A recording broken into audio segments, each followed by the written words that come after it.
Crimea has been a very important point since the beginning of Russia's unjust occupation because this place was annexed before the invasion after the start of the counterattack by Ukrainian fighters. The Russians fell into great panic because the warriors successfully passed through almost every position they entered. Last week, Ukrainian troops launched an attack on Kerch. This blocked the traffic on the bridge and caused great fear to the Russian invaders. Upon this step of the Ukrainian fighters, we predicted that a larger attack on Crimea was on the way. Just as we predicted, the ground moved in Crimea last night. Powerful eruptions shook Cape Khersonis, Sebastopol Bay, and Balaclava. Ukraine carried out the most intense drone attack of the last 2 months on the Sebastopol port, which was annexed by Crimea in the early hours of July 16. A surface kamikaze naval drone attacked the city. This drone has wrought havoc. 2 drones were used in the attack. Meanwhile, 10 unmanned aerial vehicles of Ukrainian troops separately bombed the city, which is the headquarters of President Putin's Black Sea Fleet. Russia claimed to have shot down 2 airplanes, 5 of which were allegedly launched from the sky with electronic warfare interference. Although Russia claims to repel the attacks, the scene is dire for the Russians. Sebastopol hot water port has strategic importance as a jumping-off point for Russia's access to the Black Sea and the Mediterranean Sea. Because of this strategic importance, all eyes were on the Sebastopol port. As we already know, the Russian invaders always had a desire for warm waters. This was proved by the unjust occupation of Crimea. Now the Ukrainian fighters are also fighting resolutely to get this track back. Reports indicate that there are at least 3 more drones. The attack continued from 1 a.m. till 8 o'clock. The Russians are desperately shooting at one of the naval drones. 2 drones were targeted at a power station and anti-aircraft installations in Balaclava. Naval drones were reportedly destroyed by heavy machine gun fire from the crew of a warship moored in Sebastopol. No objects in the city or in the water were damaged, said Mikhail Razuvov, a governor of Sebastopol and an ally of President Putin. Governor Razuvov continued, "Our army repulsed the attacks from the sea and towards the Gulfs." Governor Razuvov is trying to establish a perception operation by saying that neither the city or the water were damaged. Governor Razuvov is doing his best not to reflect on the media. The effects of the counterattack of the Ukrainian fighters as a result of their unjust occupation. The governor emphatically states that our army confidently and calmly repelled the attack of enemy drones on Sebastopol. According to residents of the city, the explosions were so strong that they shook houses and nearly broke windows. At this time, local authorities temporarily stopped the movement of boats and ferries in the Sebastopol Bay. Buses will be held at Zakharov Square and Nakhimov Square. The governor said there were more than 10 drone strikes. He also talks about 9 drones that have already been destroyed. However, according to Ukrainian media, some of them achieved their goals. No statement was made about the attack on Sebastopol from Ukraine. Towards the end of April, Ukraine's drone attacks on the city were also observed. Governor Alfiev noted that at that time the fleet successfully repelled the attack of surface drones. He claimed that an incoming drone was destroyed by anti-submarine sabotage defense forces, while the latter exploded on its own. Russian sources later denied any damage was done to the Black Sea Fleet or any of its facilities. In 2014, Sebastopol, along with the rest of the Crimean Peninsula, was annexed by Russia. However, it is internationally recognized as part of Ukraine. This shows that the world does not approve of this invasion. Earlier this month, it was reported that President Joe Biden is now considering supplying longer-range missiles to Ukraine after his controversial decision to send cluster munitions. The administration is cautious about sending the Army tactical missile system to Kiev as it has a range of just under 200 miles. That means it could be used from Ukraine to hit Russia and Crimea. Russia annexed the Crimean Khanate, a Tatar state inhabiting the peninsula, in 1783. A year later, Russia built Sebastopol as a naval base and fortress. A commercial port was opened in Sebastopol 4 years later. The region remains a strategically important location and Russia's only warm water base that allows the Navy to sail year-round. The city was badly damaged during the Crimean War. After this damage, the city was largely rebuilt. It was again besieged and destroyed during the Second World War, but has been rebuilt since then. After Ukraine gained independence from the collapsed USSR in 1991, Sebastopol became the main naval base of the Ukrainian Navy.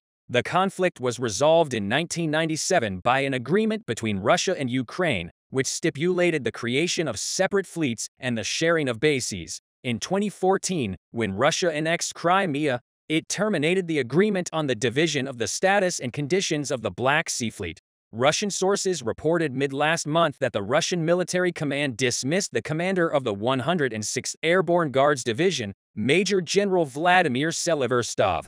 General Seliverstov's dismissal may be part of the ongoing purge of rebel commanders by the Russian military command, or it could all indicate that the erosion of the Russian chain of command in Ukraine is accelerating.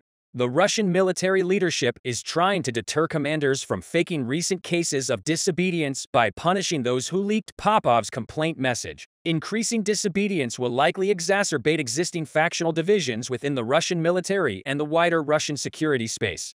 Russian security forces and factions within the Kremlin appear to be fighting to control the Russian insider space. Polyakov's arrest demonstrates that different groups within the Kremlin and Russian security establishments are using Russian information, space, and classified information to further their political and financial goals. Against the backdrop of the current war, Ukrainian forces conducted counterattack operations on at least 3 sections of the front in the middle of last month. On top of that, the warriors made limited gains. The New York Times reported that the Ukrainian military adjusted its strategy to minimize Ukrainian casualties. Sources from the Belarusian Ministry of Defense, Ukraine, Russia, and Belarus continue to report that the Wagner Group has moved to Belarus. The ministry also announced that it has developed a plan for the Wagner Group personnel to train Belarusian forces. Russian authorities continue to forcibly integrate Ukrainian Orthodox Church dioceses into the Kremlin-controlled Russian Orthodox Church, possibly as part of a wider campaign of religious persecution in occupied Ukraine. As we can see, Russia does not pay any attention to human rights and religious freedom. Russian forces conducted live operations in the Svatov areas, no matter how much the warriors resisted. In some areas, the invaders made limited gains. Ukrainian forces reportedly made limited territorial gains on Bakhmut's southern flank. Russian sources claimed that Russian forces had made limited progress on the northern and southern flanks of Bakhmut. Russian forces continued limited offensive operations on the Donetsk city Avdiivka. However, the invaders did not gain any land here. Ukrainian forces continued counterattack operations along the western Donetsk-eastern Zaporizhia Oblast border. Warriors have made some gains in this region. Ukrainian forces quickly resumed counterattack operations. However, those fighters made limited progress. In the western Zaporizhia Oblast, the Russian Ministry of Defense announced that Russia's spring 2023 conscription cycle was completed on July 15. The Ukrainian Resistance Center reports that the Kremlin has launched a program to recruit young adults in Russia for service in the occupation administrations in Ukraine. The war in Ukraine has given rise to countless prophecies, quite different predictions, and interpretations. The critical steps taken to reshape the world order to restore Europe to its former peaceful days and the Ukrainians to regain their independence surpass all these prophecies. Contrary to Russian leader Vladimir Putin's thoughts that the invasion plan would come true in a short time, the Ukrainians did not mislead us and managed to plunge the occupation forces into the swamp of Ukraine on February 24, 2022. The Russian war tanks, infantry and artillery units, and the military power of the occupying army, which started to cross the Ukrainian land border, fell into a circle of flames like a hellhole in Donbass. This circle of flame, which especially affected the front lines of Donetsk and Luhansk regions, reached Bakhmut, the fortress of the war. The momentary situation in the city of Bakhmut, the scene of the most violent clashes and hot offensive operations, shows us that the decisive victory of the Ukrainian forces for freedom is very close. The Ukrainian army, which is constantly supported by Western Europe, the Baltic countries, the USA, and most of the world's countries in terms of military and financial means, has activated countless assassins and special forces to avoid losing the eagle's nest seen as Alamut Castle in the war. With this big move of the Ukrainian army, the clashes in Bakhmut reached a boiling point with the arrival of the Azov Special Forces of the Ukrainian Armed Forces, who had special abilities specialized in assassination and frontline operations and fought for the liberation of Mariupol to Bakhmut. The strategic balance in the city and the advantage in clashes passed into Kiev's hands. Even with the arrival of the Azov Battalion in Kramatorsk, the occupying army began to reinforce its troops in Bakhmut. Why were the Russians so afraid of the Azov Special Forces, even though there was a 55-kilometer distance between the two cities? Or had this special Ukrainian contingent come to completely cleanse Bakhmut of the Russians before the Azov Special Forces reached Bakhmut? The Ukrainian army maintained its dominant advantage in the city, but in Bakhmut, Russian troops were still carrying out offensive operations, carrying out serious actions against battle tanks and other military equipment of the Ukrainian army. With the participation of the Azov forces in clashes operations in Bakhmut, the occupation troops could not easily move on the front lines of the city. Azov warriors, with a huge army of about 3,500 men, crossed Kramatorsk and entered the outskirts of Bakhmut.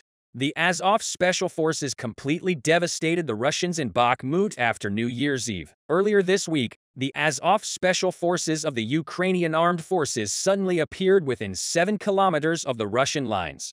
Elite brigade troops broke through the border, drawn by Russian troops, and neutralized 24 invaders in a covert offensive infiltration operation. The soldiers of the 3rd Separate Assault Brigade and the 98th Battalion of the Regional Defense Forces, previously known as Azov Special Operations Forces, accompanied this joint striking operation, which was also part of this brigade. The Artillery Division Command Post drill. News of the extermination of 20 Russian invaders spread to the occupation front lines in the deepest reaches of Donetsk. As a result of the reconnaissance and detection flights of the warplanes of the Ukrainian army in the city, this incredible success of the Azov Special Forces was proven just days after this stunning attack. Azov Special Forces and Ukrainian border guards killed a total of 14 Russian soldiers and injured 14 Russians in another offensive operation in Bakhmut. With these last attacks of the Azov Special Forces that took place in the past days, the intensity of the clashes in the land corridor in Bakhmut began to decrease relatively. The Ukrainian armed forces, on the other hand, wanted to take advantage of this situation and reactivated the ingenious war strategy it had used long ago. The bunkers in Bakhmut were used as an operations center from the first days of the war, where the Ukrainian forces managed the clashes in this region. As we mentioned, after the effective operations of the Azov forces and the tension in the Bakhmut front line decreased a little, the Bakhmut bunkers used by the Ukrainian soldiers started to become active again. The 3rd Separate Assault Brigade is a mechanized assault brigade formed on November 1, 2022, in response to the Russian invasion of Ukraine. The brigade was created from the Azov Special Operations Forces in November 2022 and was originally formed by veterans of the Azov Regiment, and it is considered a fully fledged combat unit of the Ukrainian Armed Forces within the Ukrainian Ground Forces. The formation of the brigade was made to provide a highly mobile, well-armed, and well-trained unit that could take part effectively in both defensive and offensive operations. The entire brigade, which currently consists of about 3,500 elite Azov fighters, is deployed in the Bakhmut region, a city in Ukraine's Donetsk Oblast. The brigade was awarded the regimental color on February 24, 2023, by President Vladimir Zelensky. At the presentation of colors ceremony, mind games started to appear in Bakhmut with the reactivation of the power coming from the underground in Bakhmut. Even now, the most competent drone operators in the Ukrainian army control these vehicles from bunkers in Bakhmut. Ukrainian drone operators in the bunkers share strategic details with the Ukrainian forces in the region, such as the critical coordinates, the positions of the occupying troops, and how many Russian soldiers are on the front lines in Bakhmut. With this information reaching the Ukrainian forces, the artillery units of the Ukrainian armed forces were hitting the Russian military ammunition depots, military bases, and assembly centers with pinpoint shots. On the other hand, Azov Special Forces, one of the most elite special units of the Ukrainian army, was contacting the Ukrainian UAV operators in the shelters and hunting the Russians one by one in the trenches. Thanks to this ingenious intelligence and operational tactic, the armed forces of Ukraine retained 90% of the control in Bakhmut, which is now seen as the bastion of the war. This striking advantage of the Ukrainian armed forces in Bakhmut is owed to the arrival of the Azov Special Forces in the city with their huge army. Because if this Ukrainian special unit had not handled the critical situation in Bakhmut and had not brought the Ukrainian army to the fore in ground operations, the Russians could have formed a dominant force in the city. Even today, the special unit of Ukraine continues to take critical steps towards preserving the old peace in the city by fulfilling its mission. Thanks to the Azov Battalion in Bakhmut, which has turned into a 41-kilometer battlefield, the current situation seems to be under control. On the other hand, in Bakhmut, the city was almost devastated due to warm contacts, fierce clashes, and offensive operations between both sides of the war. While the aerial snapshots of Bakhmut reveal the true face of the war, the black smoke that formed in the sky within the city limits still did not disappear. This means that the danger in the city has not yet completely passed. After the successful operations carried out jointly by Azov's special forces and Ukrainian drone operators, the Russians began serious military preparations to regroup at a distance of about 10 kilometers from Bakhmut. The Russians have recently tried to block the road from Slavyansk to Bakhmut and have captured several villages there and are on their way to the only more or less safe road to the city. This area passes as the corridor where the Ukrainian army still supplies the defenders of Bakhmut. This may actually be a very risky move for Russian troops because the only success of the occupation army in the regions close to the city of Bakhmut is considered to be Sloviansk. If the Azov Special Forces and other Ukrainian military forces hinder these Russian preparations, if the invaders in this region suffer another blow from the Ukrainian army, it will be almost impossible for the Russian forces to regroup and attack Bakhmut again. Considering the recent heavy military casualties of the Russian army in Bakhmut and its environs, this move of the occupying army is almost a suicide attempt. But the Ukrainians seem to have already taken security measures at the Bakhmut borders in the northern borders of Bakhmut. The Ukrainian border guards do not bring the Russians closer to this border line with their daily critical operations. It is estimated that these unsuccessful attempts of the occupying army and the loss of more than 700 soldiers every day in clashes in Bakhmut will result in the planting of the Ukrainian flag on the highest parts of this fortress. With the complete cleansing of the Russians from Bakhmut, all the balances in the war will probably change. If you ask how the city, which was seen as strategically insignificant in the first few days of the war, has become one of the most key regions, the answer is actually quite simple. Both sides of the war have long focused their military intensity on Bakhmut and its environs. For this reason, Bakhmut began to act as a bridge between both Donetsk and Luhansk regions. Each attack, or a different attempt experienced here, was affecting all regions in Donbass. In order for the Russians to dominate Luhansk, they must take Bakhmut so that they can reach the front lines such as Kupiansk, Kremenna, and Stutthof. But the freedom-loving Ukrainians never seem to lose this city to the invaders. In the coming days, we will be back with hot news from the war. As the first anniversary of Russia's attempt to invade Ukraine approach us, the intense offensive and critical successes of the Ukrainian armed forces continue on all fronts. The anniversary will likely find Ukrainians in a much better position than on February 24 when the war started. Despite heavy casualties and repeated setbacks almost everywhere on the battlefield, Russian forces do not stop throwing their men and weapons systems into the crucial war in Ukraine. Moscow has largely portrayed the war in Ukraine as an existential war with a West Kremlin leader. Vladimir Putin has sworn to use all available means to protect Russia and its people. But in the 47th week of the Ukrainian war, the Russian army has not come close to achieving any of its goals. The Russian army continues to suffer heavy losses in Ukraine. Frankly, the war in Ukraine has done more damage to Russia's armed forces than anyone could have imagined. Both the Russian army and the private military company Wagner Group lost men and military equipment from the right and left, especially in the fight for Bakhmut and Donbass. Russian leader Vladimir Putin seeks to deepen Russia's ties with Iran as he seeks friendly ammunition, missiles, drones, and other weapons. He needs to regain his lost military power and continue his war in Ukraine. Russia's turn towards Iran and North Korea is also a sign of its desperation.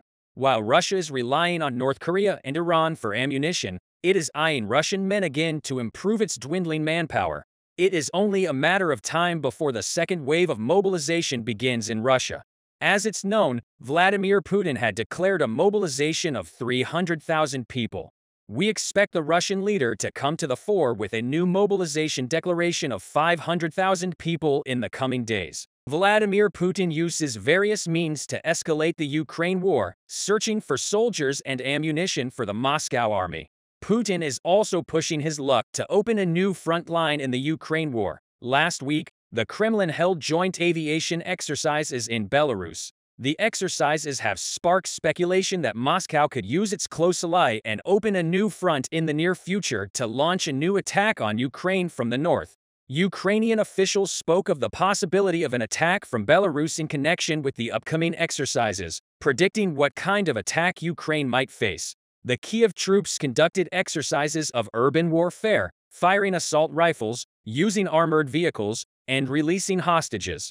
Gunshots and the roar of armored vehicles echoed in western Ukrainian towns near the Belarusian border in the past day, as Kiev forces trained against the threat of a new attack on a new front in the north. At the same time, Russian leader Vladimir Putin is using Belarus military centers and infrastructure for his own purposes. Russia continues to use Belarusian airspace for drone and missile attacks. According to Ukrainian military intelligence, Russia has deployed Iranian-made Shad-136 kamikaze UAVs to Belarusian air bases. There was a need for a response from Ukraine to the developments between Russia and Belarus, and the expected counter-response came before it was too late. Ukraine is trying to prevent a new wave of Russian attacks from its borders by carrying out large military shipments to the border with Belarus. The transfer of military shipments by the Ukrainian armed forces to the border with Belarus began to be recorded. From the beginning of this year, the Ukrainian armed forces placed hundreds of traps on the border with Belarus. The Kiev army is constantly moving these traps. Ukrainian troops began deploying numerous false targets on the Belarusian border, including self-propelled guns, towed howitzers, air defense systems, and even HIMARS. What is remarkable about Ukraine's deployment of imitations of its military equipment to the border is the constant relocation of the traps. The actual location are very difficult to follow as the location of the traps are constantly changing in the photo frames shared on social media platforms. We noticed that the models deployed by the Ukrainian army on the Belarusian border very well imitate real weapons. The Ukrainian armed forces are trying to hide the real location of the HIMARS systems deployed on the Belarusian border with ammunition imitations. According to the latest data we have, 8 HIMARS MLRS launchers are deployed on the Ukrainian-Belarus border. In addition, many long-range artillery already in this region. The ingenious plan of the Ukrainian armed forces really deserves a hearty applause. We know that wars are won with clever plans as well as ammunition. It is only a matter of time before the commanders who direct the Kiev military units will reach a superior position against Russia with their strategic moves.